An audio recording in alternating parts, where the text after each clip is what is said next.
If you observe clearly when you are in meditation, అంటే మెడిటేషన్లో ఉన్నప్పుడు ఒక 4 స్టేజెస్ నేను చెప్తా. 4 స్టేజెస్లో ఒక 3 స్టేజెస్ మనకి చాలా ఇంపార్టెంట్. ఇప్పుడు మీరు మెడిటేషన్లో కూర్చున్నారు.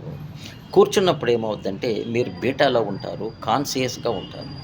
ఒక 10 నిమిషాల తర్వాత ఆల్ఫాలోకి వస్తారు, అంటే సబ్కాన్షియస్ మైండ్ యాక్టివేట్ అయిపోద్ది.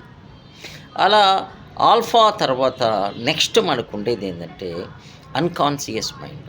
ఎప్పుడైతే ఇంకొక రవ్వ డీప్గా వెళ్తారో అన్కాన్షియస్ మైండ్లోకి వస్తారు. అక్కడి నుంచి ఇంకా డీప్గా వెళ్ళారనుకోండి సూపర్ కాన్షియస్ మైండ్.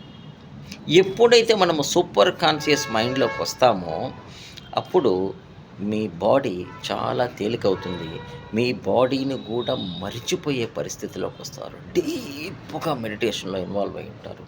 అప్పుడు ఏం జరగద్ది సూపర్ కాన్షియస్ మైండ్‌లో అంటే వెరీ సింపుల్ ఏందంటే మనకుండేది ఒకటే ఒక సహస్రార, అంటే బ్రహ్మరంధ్ర.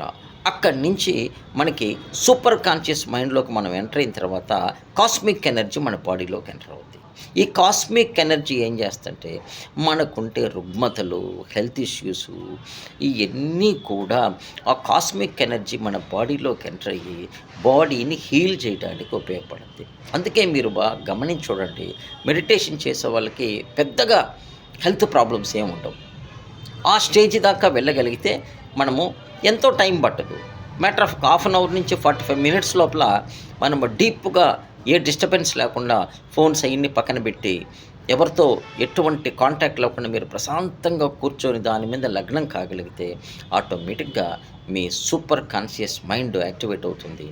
తద్వారా మనకి బాడీలో ఉండే ఈ రుగ్మతలు, అలజడులన్నీ పోయి ఒక ప్రశాంతమైన ఎన్విరాన్మెంట్ మనం క్రియేట్ చేసిన వాళ్ళం అవుతాం. Thank you very much.